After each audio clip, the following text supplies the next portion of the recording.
Assalamualaikum warahmatullahi wabarakatuh. Selamat pagi teman-teman semua. Kami dari kelompok 7 dari mata kuliah bioteknologi akan memaparkan hasil diskusi kami mengenai materi pemuliaan tanaman dengan teknik kultur in vitro.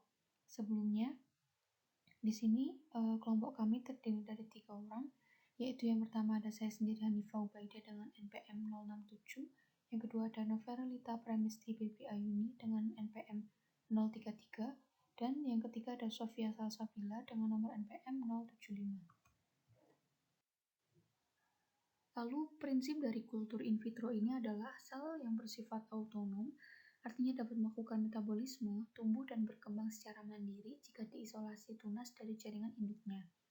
Totipotensi diartikan sebagai kemampuan dari sel untuk tumbuh dan meregenerasi menjadi tanaman yang lengkap. Faktor-faktor yang mempengaruhi pertumbuhan dan perkembangan sel pada metode kultur diantaranya ada yang pertama adalah sumber eksplan, yang kedua media, yang ketiga hormon, yang keempat lingkungan fisik kultur jaringan, dan yang terakhir adalah zat pengatur tumbuh. Nah, tujuan dari kultur in vitro ini adalah untuk memperbanyak tanaman dengan waktu yang relatif singkat, sebagai langkah dalam pemulihan tanaman, serta menghasilkan jenis tanaman yang kita inginkan. Lanjut, untuk bahasan kedua adalah jenis-jenis kultur in vitro. Yang pertama adalah kultur embrio, yang merupakan suatu metode untuk mengkulturkan embrio zigotik secara in vitro. Embrio zigotik adalah hasil fertilisasi antara sel telur dengan sel sperma yang terjadi pada proses fertilisasi ganda tanaman Angiospermae. Kultur embrio ini dilakukan dengan memisahkan embrio yang belum dewasa secara steril dan menumbuhkannya secara in vitro, dengan maksud memperoleh tanaman yang viabel. Pada prinsipnya ada dua tipe kultur embrio.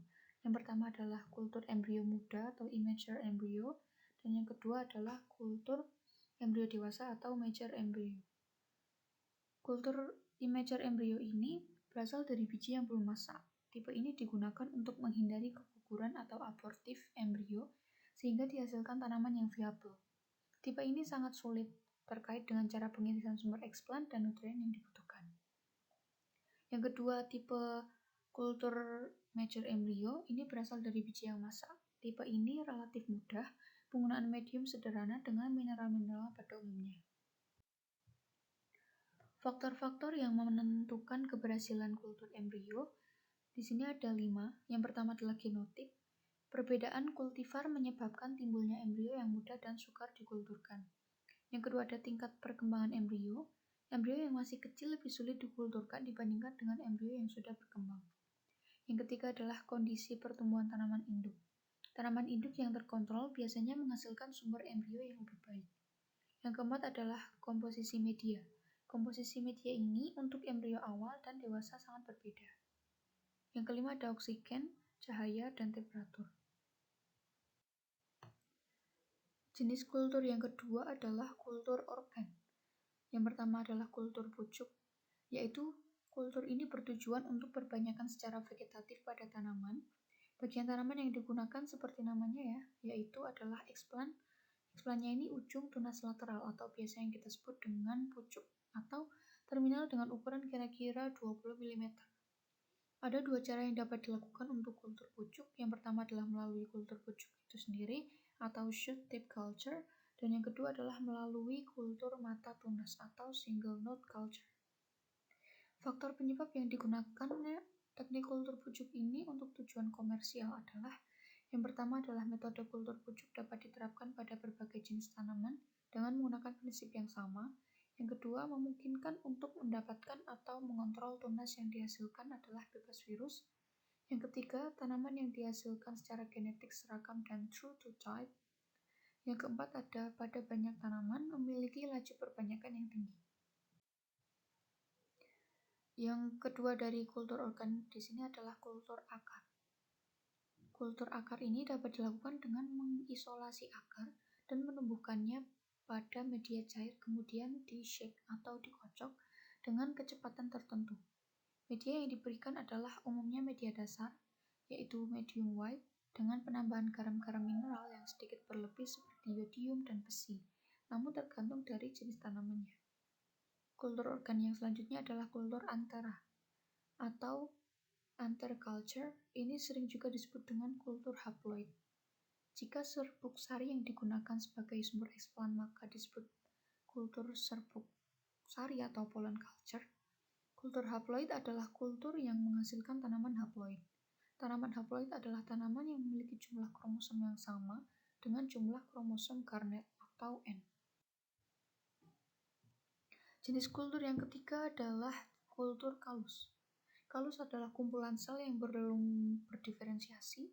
Kalus terbentuk pada bekas luka atau irisan pada organ tanaman. Secara in vitro, kalus akan terbentuk pada bagian irisan atau luka dari organ yang dikulturkan. Namun pada beberapa spesies tanaman, kalus dapat terbentuk pada bagian sebelah dalam atau interior. Kalus tersusun oleh sel-sel parenkim yang mana ikatannya dengan sel-sel lainnya ini sangat renggang. Jaringan ini belum memiliki diferensiasi lanjut. Untuk menginduksi tunas, diperlukan media regenerasi dengan modifikasi GPT. Kemampuan jaringan dalam membentuk kalus sangat terkait dengan yang pertama, umur fisiologis jaringan. Waktu isolasi ini dilakukan. Jaringan yang masih meristematik lebih mudah penanganannya dibandingkan dengan jaringan yang sudah berdiferensiasi. Yang kedua, musim pada saat tanaman diisolasi. Yang ketiga, jenis tanaman. Nah, jenis tanaman ini berkayu seperti manggis ini sangat sulit untuk mendapatkan kalus yang viabel. Untuk yang keempat adalah bagian tanaman yang diisolasi. Bagian yang sudah tua akan memerlukan modifikasi dengan merejuvenisasikan selnya kembali. Kultur yang keempat adalah kultur suspensel. Kultur sel dilakukan dengan menggunakan eksplannya sebagai yaitu kalus. Kalus ini dipindahkan ke media cair untuk menginduksi sel-sel independen atau inisiasi suspensi sel. Pada kultur sel ini juga harus dilakukan subkultur secara periodik tergantung tujuannya, yaitu ke media yang sama atau modifikasi untuk memperbanyak suspensi sel atau ke media regenerasi atau media padat. Kultur sel umumnya digunakan untuk yang pertama sumber protoplas, yang kedua perlakuan dengan mutagen kimia, penyakit, dan lain-lain. Yang ketiga untuk memproduksi metabolit sekunder, dan yang keempat untuk keperluan seleksi in vitro dalam pemulihan tanaman. Nah, yang keempat ini ada kultur protoplas. Kultur protoplas ini menggunakan protoplasnya. Jadi fusi protoplas atau hibridisasi in vitro ini dilakukan karena adanya inkompatibilitas atau ketidakcocokan yang terjadi pada persilangan buatan yang dilakukan secara konvensional di lapangan sehingga gagal terbentuk embrio. Hasil fusi protoplas ini bisa ditumbuhkan menjadi tanaman secara utuh yang membawa sifat dari dua tetua dari mana protoplas tersebut berasal. Fusi protoplas ini juga memungkinkan dilakukannya persilangan antara dua tanaman yang secara taksonomi memiliki hubungan kekerabatan yang jauh, di mana secara konvensional persilangan tersebut sulit dilakukan. Nah, protoplas ini pertama dapat diisolasi secara mekanik dengan menggunakan prinsip proses plasmolisis sel, juga dapat diisolasi secara enzimatis. Umumnya saat ini digunakan cara terakhir ini, yaitu dengan enzim. Enzim-enzim yang digunakan untuk mengisolasi protoplas antara lain ada selulase, trinselase, zymolase, pektiolase, pektinase, hemiselulase, dan maserase. Lalu fusi sel atau protoplas tanaman dilakukan dengan cara memfusikan dua macam protoplas yang sama atau berbeda. Sebelum dilakukan fusi protoplas, hasil isolasi protoplas ini selanjutnya dipurifikasi untuk memisahkan dari kotoran sel atau sel debris, sisa-sisa enzim dan dari protoplas yang rusak. Fusi protoplas ini dilakukan setelah diperoleh protoplas yang benar-benar murni dan viabel. Terjadinya fusi protoplas ini memerlukan kondisi ion Ca+ yang tinggi dan pH larutan yang tinggi. Pengerjaan isolasi, purifikasi, dan fusi protoplas ini semua dilakukan dalam kondisi aseptik. Nah, selanjutnya bahasan kita selanjutnya adalah tahapan dari pemulihan tanaman dengan cara in vitro. Penggunaan teknik kultur jaringan untuk perbanyakan tanaman ini disebut juga dengan mikropropagasi atau perbanyakan mikro, atau in vitro propagation atau perbanyakan tanaman in vitro. Di sini ada 5 tahapan untuk mikropropagasi. Yang pertama adalah tahapan persiapan, yaitu tahap 0. Yang kedua tahap inisiasi, tahap 1. Lalu ketiga itu tahap penggandaan pucuk pada tahap kedua. Lalu ada tahap pengakaran untuk tahap ketiga dan tahap pemindahan ke kondisi in vivo pada tahap keempat. Yang pertama adalah tahap 0, tahap persiapan. Pada awalnya tahap ini dilakukan untuk mengatasi besarnya permasalahan kontaminasi. Dengan menanam tanaman induk di rumah kaca di bawah kondisi yang higienis dapat secara nyata mengurangi resiko kontaminasi, terutama yang berkaitan dengan investasi cendawan. Akan tetapi, kontaminasi bakteri lebih sulit dilihat karena sangat sering kita tidak dapat membedakan kontaminasi bakteri endogen atau eksogen. Nah, tahap persiapan ini dilakukan dengan cara yang pertama, menanam tanaman induk pada kondisi yang lebih higienis, yaitu di rumah kaca. Yang kedua, dengan merubah status fisiologis tanaman induk, sumber eksplan, dan eksplan. Merubah status fisiologis tanaman induk ini bisa dirubah pada bagian cahaya, suhu, dan zat pengatur tumbuh. Eksplan tadi ada faktor yang mempengaruhi, yaitu reaksi-reaksi hipersensitivitas. Ketika jaringan tanaman dihadapkan pada situasi stres seperti perlukaan mekanis, sebagaimana halnya dengan pengisolasian eksplan dari tanaman induk, metabolisme senyawa-senyawa fenol mengalami stimulasi. Hal-hal ini dapat menyebabkan reaksi-reaksi hipersensitivitas, seperti yang pertama adalah keluarnya isi dari sel-sel yang rusak, yang kedua reaksi dari sel-sel di sekitarnya namun tanpa menunjukkan gejala-gejala perlukaan, yang ketiga adalah kematian dini dari sel-sel tertentu di sekitar luka atau di tempat infeksi. Nah, pada umumnya ada 3 tipe reaksi dari metabolisme senyawa fenol sebagai respon terhadap stres atau perlukaan. Yang pertama ada oksidasi senyawa fenol yang telah ada sebelumnya dengan membentuk kuinon dan bahan-bahan polimer. Yang kedua adalah sintesis senyawa turunan monomer, dan yang ketiga sintesis senyawa turunan fenolpolimer. Strategi yang dapat digunakan atau diterapkan guna mengurangi atau menghilangkan senyawa-senyawa ini antara lain, yang pertama membuang senyawa-senyawa fenol yang terbentuk. Bisa dengan pencucian seperti mencuci di dalam air untuk jangka waktu yang lama, bisa dengan penyerapan menggunakan arang aktif atau menggunakan polyvinyl pyrrolidone. Yang kedua bisa dengan strategi menginaktifkan enzim fenolase menggunakan senyawa kelat. Yang ketiga dengan mengurangi aktivitas fenolase dan ketersediaan substrat, misalnya dengan menurunkan pH, menambahkan antioksidan seperti asam askorbat dan asam sitrat ke dalam media kultur, bisa juga dengan inkubasi kultur di dalam kondisi gelap. Nah, setelah tahapan inisiasi tadi, tahap selanjutnya adalah tahap penggandaan. Pada tahap ini, kultur arsenik yang telah dihasilkan dari tahap 1 dipindahkan ke medium kaya akan sitokinin untuk menghasilkan pucuk dalam jumlah besar. Tahap ini dapat diulang hingga beberapa siklus sampai jumlah pucuk yang memadai dicapai untuk nanti digunakan pada tahap pengakaran pada tahap 3. Selama tahap ini, eksplan kemungkinan memproduksi kultur yang membentuk kalus atau kalogenesis, atau memproduksi kultur yang membentuk pucuk atau kaulogenesis. Dalam hal kalus, kemungkinan terbentuk embriot-embriot, dan kemudian setiap embrioid dapat tumbuh menjadi satu plantet baru, atau embriogenesis somatik. Selanjutnya, tumbuh menjadi pucuk atau organogenesis. Yang pertama, macam eksplan. Macam eksplan juga mempengaruhi laju proliferasi pada banyak tanaman. Misalkan pada kultur Picea sitchensis atau Sitcaprus yang diinisiasi dari pucuk proliferasi dengan laju yang lebih tinggi daripada kultur yang diinisiasi dari tunas-tunas aksilar. Hal ini lebih nyata pada subkultur pertama dan kedua. Hal yang sama kami jumpai pada tanaman Grevillea yang memperlihatkan semakin jauh eksplan dari pucuk, maka laju penggandaan ini akan semakin berkurang. Dengan kata lain, nodus yang paling bawah akan menghasilkan laju penggandaan yang paling rendah. Yang kedua, sistem perbanyakan. Pilihan atas teknik perbanyakan, apakah adventif atau aksilar, atau keduanya, dan rasio perbanyakan dapat memperlihatkan pengaruh yang bertahan lama pada tahapan in vitro berikutnya, dan penampilan keterampilan ex vitro di kemudian hari. Seringkali pilihan terbaik jatuh pada sistem yang tidak memproduksi pucuk paling banyak. Ada konsekuensi dari sistem perbanyakan yang tidak tepat, sebagaimana dikemukakan pada kasus Gabarina Jamesoni dan Fragaria sp. Selanjutnya ada keragaman genetik.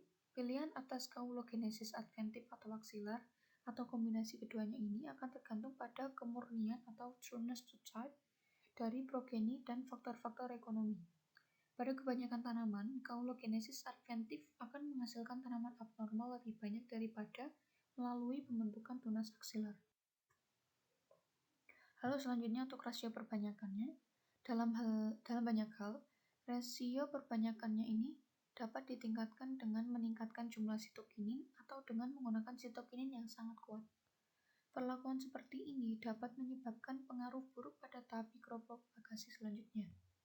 Pilihan terakhir atas sistem perbanyakan akan dipengaruhi oleh kemudahan manipulasi sistem kultur. Tingkat efisiensi yang tinggi dapat dicapai bila kultur tersebut homogen. Yang selanjutnya ada lingkungan. Lingkungan kultur yang merupakan hasil interaksi antara bahan tanaman, wadah kultur dan lingkungan eksternal, ruang kultur, ini memiliki pengaruh yang sangat besar terhadap suatu sistem kultur jaringan. Secara teoritis, semua parameter dianggap sama di dalam semua wadah di dalam ruang kultur yang sama, dan sebagai konsekuensinya, hal yang sama juga terjadi pada ruang kultur yang lain. Oleh karena itu, perlu diupayakan keseragaman pada semua wadah kultur. Cara yang kedua adalah propagula. Propagula individual ini dapat dikultur ulang pada wadah yang baru pada medium steril dengan sitokinin konsentrasi rendah atau tanpa sitokinin sama sekali, auksin konsentrasi tinggi, dan sering juga dengan kandungan garam-garam organik yang rendah. Pada beberapa jenis tanaman, akar adventif ini berkembang dengan cepat pada propagula. Perkembangan rambut-rambut akar yang lebih baik akan terjadi pada medium cair yang cocok daripada medium agar. Pada tanaman lain, pengakaran terbaik akan diperoleh bila propagula dipelihara pada medium yang dilengkapi dengan auksin selama 1 atau 2 hari saja.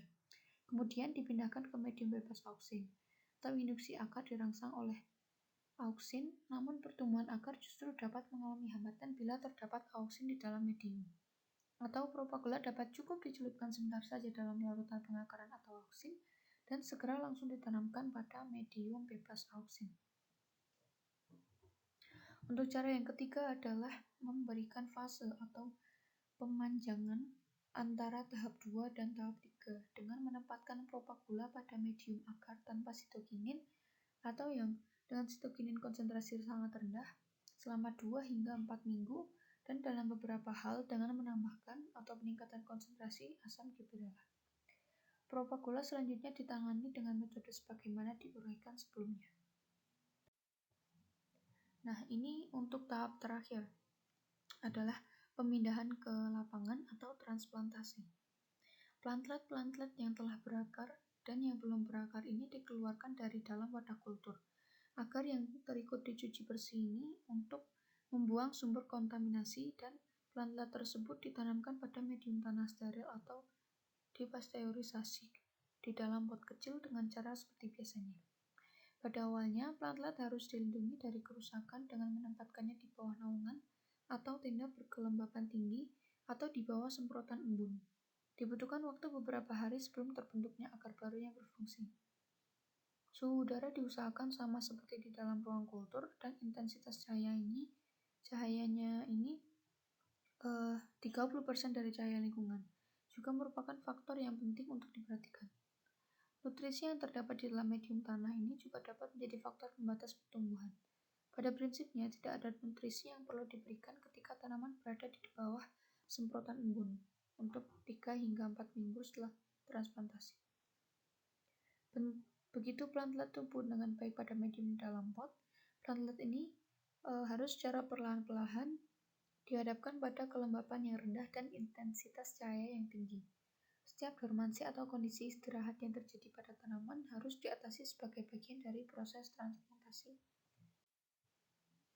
Nah, bahasan yang terakhir adalah kelebihan dan kekurangan.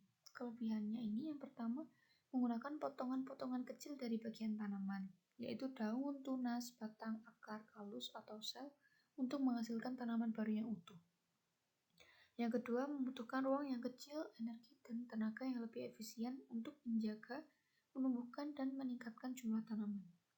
Yang ketiga, karena perbanyakan tanaman ini dilakukan dalam kondisi aseptik, bebas dari patogen, maka saat kultur tanaman berhasil dilakukan, tidak akan terjadi kehilangan tanaman karena serangan penyakit, dan tanaman yang dihasilkan dari kultur jaringan ini pada kondisi tertentu juga bebas dari bakteri, jamur, dan mikroorganisme pengganggu yang lain.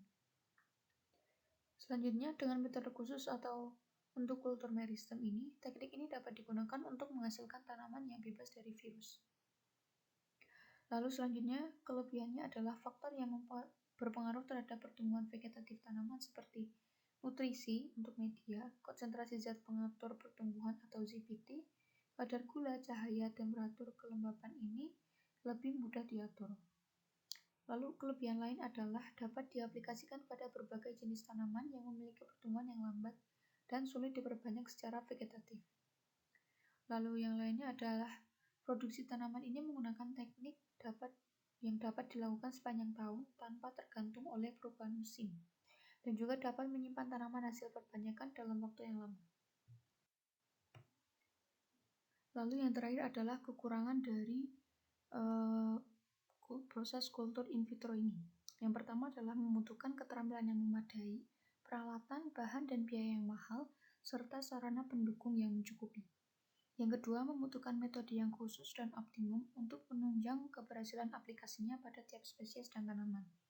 Yang ketiga, meski dapat menghasilkan tanaman dalam jumlah yang banyak dari bagian tanaman yang kecil, pada kondisi tertentu dapat menghasilkan adanya penyimpangan karakter-karakter tanaman atau undesirable characteristic dan kelainan genetik atau genetic aberrant. Yang selanjutnya, kekurangannya adalah mengingat tanaman hasil kultur in vitro ini terbiasa tumbuh pada medium yang cukup dengan sumber karbon, kelembapan yang tinggi, dan memiliki kemampuan fotosintesis yang rendah, maka untuk memindahkan tanaman dari kondisi in vitro ke kondisi ex vitro atau di lapangan ini, diperlukan proses aklimatisasi dan adaptasi agar tanaman ini tidak punah mati akibat kehilangan air dan dapat tumbuh normal pada kondisi ex vitro. Begitu, sekian paparan dari kami. Jika ada pertanyaan, silakan tanyakan melalui proses diskusi. Sekian dari kami. Wassalamualaikum warahmatullahi wabarakatuh.